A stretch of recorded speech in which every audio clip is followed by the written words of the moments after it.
कैस्पर्सकी and point security की policy में हम कंट्रोल सेक्शन में वेब कंट्रोल का ओवरव्यू कर लेते हैं।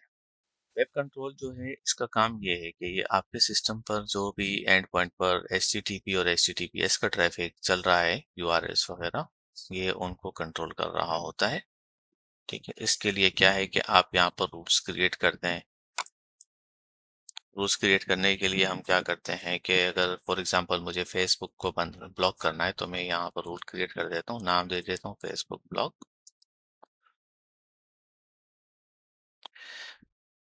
कंटेंट में हम कंटेंट वाइज भी कर सकते हैं। यहाँ हमारे पास 4 ऑप्शंस हैं। एनी कंटेंट है, by content categories. Content categories में यह होता है कि ये मुख्तलिफ कैटेगरीज हैं।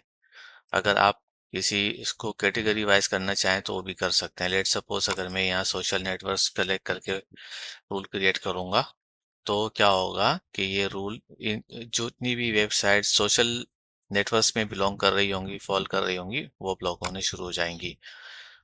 और इसके अलावा ये हमारे पास इसके सब सेक्शन में कुछ सेटिंग्स और भी हैं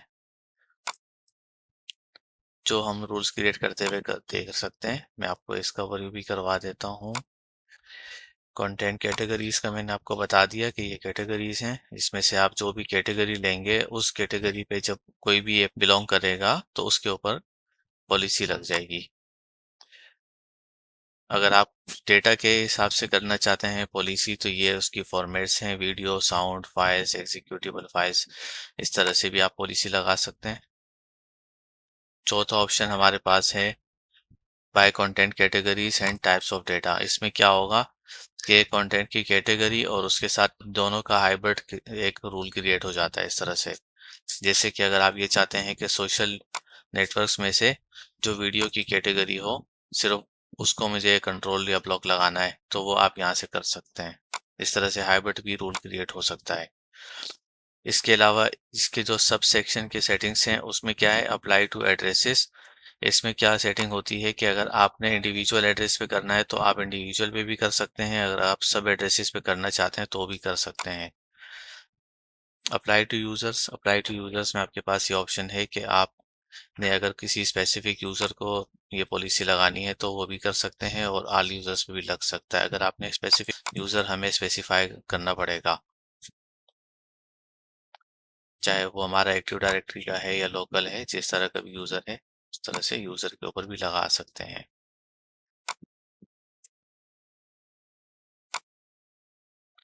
ऑल यूजर्स में कर दें। इसके बाद रूल्स की टाइप आती है। इसके बाद है एक्शन। एक्शन में क्या है कि आपने ये जो ऊपर आपने रूल क्रिएट किया होगा उसको आपने ब्लॉक करना है, अलाउ करना है या वार्न करना है। ठीक है, अलाउ में ये होगा कि वेबसाइट चल जाएगी, ब्लॉक में ये होगा कि ब्लॉक हो जाएगी, वार्न में क्या होगा कि उनके पास एक नोटिफिकेशन आएगा एंड यूजर के पास और उसके बाद वो मगर वेबसाइट जो है चलती रहेगी। इसकी सेटिंग्स होती है। अच्छा, रूल का शेड्यूल। रूल के शेड्यूल में ये होता है कि अगर आप ये चाहते हैं कि ये कोई स्पेसिफिक टाइम फ्रेम में जो है ना सिर्फ रूल अप्लाई होता रहे तो वो आप यहाँ से ले सकते हैं। यहाँ से आप टाइम, इस तरह से आप टाइम सेलेक्ट करके रूल क्रिएट कर सकते हैं कि इस टाइम चलना है, इस टाइम बंद होना है। हम एक रूल क्रिएट करके देखते हैं एनी कंटेंट पर। रूल क्रिएट करते हैं एनी कंटेंट का, देखते हैं, इसका नाम दे देते हैं फेसबुक ब्लॉग। कंटेंट में दे देता हूँ मैं एनी कंटेंट, ऑल एड्रेसेस। मैं कोई इंडिविजुअल एड्रेस पे करना चाहता हूँ तो मैं यहाँ से ये ले लूंगा एड्रेस। हमने स्पेसिफाई करना है। फॉर्मेट हमने ये वाला लेना है जिस तरह से यहाँ नीचे इसके साथ एग्जांपल भी दी हुई है। यहाँ रूल क्रिएट कर देंगे ब्लॉक और शेड्यूल मैंने अभी फिलहाल इसको ऑलवेज पे रख दिया है। तो ये हमारे पास रूल क्रिएट हो गया है। उसके बाद हम क्या करेंगे कि हम ये जो हमारा रूल है ये अप्लाई होने के लिए इसको ओपन करके अप्लाई ओके कर देते हैं। इस तरह से आप यहाँ देख सकते हैं कि ये रूल जो है अभी अप्लाई हो रहा है। ये मेरे इस सिक्योरिटी सेंटर पर अप्लाइड दिखा रहा है।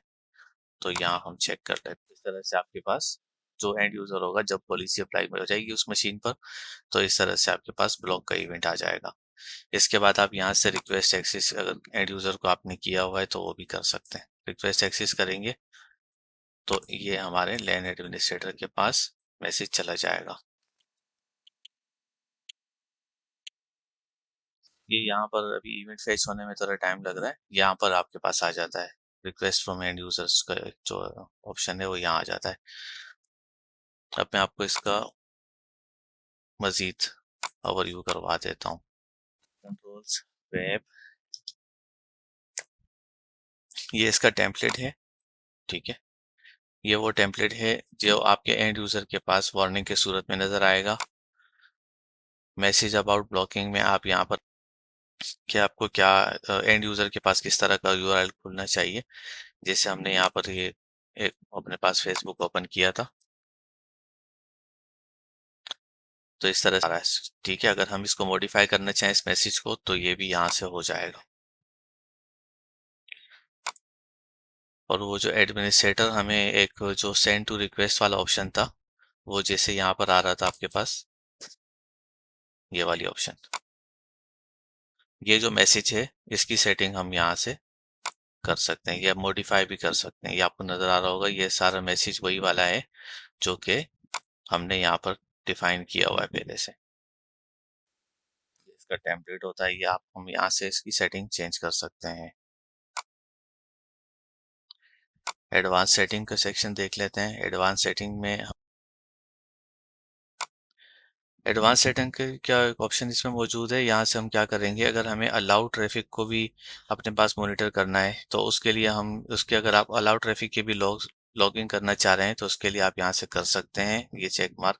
मगर इस वक्त आपको नजर आ रहा होगा कि ये ऑप्शन जो है हाइड है, ठीक है। इसको अनहाइड करने के लिए क्या करना पड़ेगा, जनरल सेटिंग में आएंगे, नेटवर्क सेटिंग में, और ये जो इंजेक्ट का ऑप्शन नजर आ रहा है, inject script into the web traffic to the with the web addresses को भी यहाँ पर आप अलाउ कर देंगे। ये हमें यहाँ नेटवर्क की सेटिंग हमने यहाँ से इसको चेक मार्क कर दिया है। और अब हम आके देखते हैं कि हमारे पास ये वाला ऑप्शन एडवांस सेटिंग में हम इसको यहाँ से चेक मार्क कर सकते हैं। पहले ये हाइड हुआ हुआ था, उसकी वजह ये थी कि इंजेक्ट वाला ऑप्शन जो बैक साइड पर जनरल सेटिंग में था वो डिसेबल था, हमने उसको इनेबल कर दिया है। इस तरह से ये होगा कि जो ओपनिंग अलाउड पेजेस हैं उसकी भी आप यहाँ से लॉगिंग कर सकते हैं, ठीक है। तो मैं इसे फिलहाल डिसेबल कर देता हूँ क्योंकि मेरे पास एमएस डेटाबेस में इतनी स्पेस नहीं होगा। वैसे बाय डिफॉल्ट हम इसको अनचेक ही रखते हैं। तो ये ओवरव्यू था हमारा यूआरएस ब्लॉक करने का। इसके अलावा ये होता है कि एक ऑप्शन है एनक्रिप्टेड कनेक्शन सेटिंग्स। इसमें जो है ना क्या होता है कि आपके पास यूआरएल अपने लेजिटिमेट ट्रैफिक अक्सर जो है ना ब्लॉक होने शुरू हो जाती है। तो उसके लिए आप यहाँ पर आके अपने यूआरएस को यहाँ पर एक्स वो करेंगे। जैसे कोई मेरे पास मिसाल फॉर्म में काम करता हूँ और मेरा कंपनी यू कंपनी का मेरे पास एक सैप सोल्यूशन है, sap.com, ठीक है। इस तरह से भी हम कर सकते हैं। और अगर हम चाहें कि कोई मेरे पास आईपी है, मेरे पास एक मेरे सर्वर की कोई आईपी है जो मैंने जैसे हम अक्सर अपने सिस्टम में रखते हैं यूआरएल्स में, जो इंटरनल सिस्टम चल रहे होते हैं उसमें आईपी बेस्ड यूआरएल्स भी होते हैं। तो इस तरह से आप यूआरएल को अप्लाई कर देंगे तो वो जो वेब पेज होगा वो एनक्रिप्टेड कनेक्शन का जो ऑप्शन होता है जो आपके इंटरनेट ट्रैफिक को ब्लॉक कर रहा होता है अक्सर, तो उसको आप यहाँ से वाइट लिस्ट कर सकते हैं। हमारा सिक्योरिटी कंट्रोल्स में वेब कंट्रोल्स का